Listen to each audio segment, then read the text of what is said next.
હાલ એક ચોંકાવનારો કિસ્સો સામે આવ્યો છે। એક લગ્ન સમારોહમાં જાનને લીલા તોરણે પાછા ફરવું પડ્યું છે, જેનું કારણ હતું વરરાજો અને તેના મિત્રો, જેમણે દારૂના નશામાં તમામ હદો વટાવી દીધી। નશામાં ચકચૂર થયેલા વરરાજા અને અન્ય જાનૈયાઓ એટલી હદે છાંકતા થયા હતા કે તેમણે ફિલ્મી અંદાજમાં આરતીની થાળીને ઉછાળી દીધી હતી, અને જેના કારણે લગ્ન સમારોહનો માહોલ સંપૂર્ણપણે બગડી ગયો હતો। વરરાજા અને તેના મિત્રોએ દારૂના નશામાં હદ વટાવ્યા બાદ લગ્નની સરઘસ પાછી વાળવી પડી હતી। અને નશામાં ધૂત વરરાજા અને લગ્નના મહેમાનોએ માત્ર હોબાળો જ કર્યો ન હતો, પરંતુ ફિલ્મી સ્ટાઇલમાં આરતીની થાળી પણ ફેંકી દીધી હતી, જેણે વાતાવરણ બગાડ્યું હતું। લગ્નની જાનમાં આ અભદ્ર વર્તનથી યુવતીની માતાનું દિલ દુખ્યું હતું। તેણે તરત જ પરિસ્થિતિનો તાગ મેળવ્યો અને લગ્નના મહેમાનોને નમ્રતાથી કહ્યું કે જો હવે તમારું વલણ આવું છે તો અમારી પુત્રીના ભવિષ્યનું શું થશે।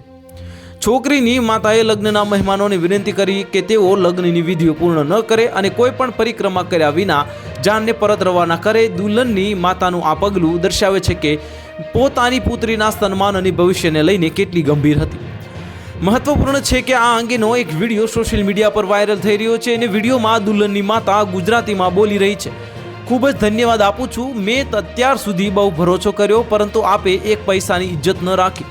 હું હાથ જોડીને વિનંતી કરું છું કે આ દરમિયાન જાનૈયા તરફથી એક વ્યક્તિ આવે છે, જેઓ દુલ્હનની માતાને નારાજગી દૂર કરવાનો પ્રયાસ કરે છે। તો હાલ માટે આટલું જ, મળીશું નવી અપડેટ સાથે। જો તમને અમારા વિડીયો પસંદ આવતા હોય તો વિડીયોને લાઇક કરી દેજો, ચેનલને સબસ્ક્રાઇબ કરી બાજુમાં આવેલા બેલ આઇકનને દબાવી દો, જેથી તમને આવા સમાચારની અપડેટ મળતી રહે।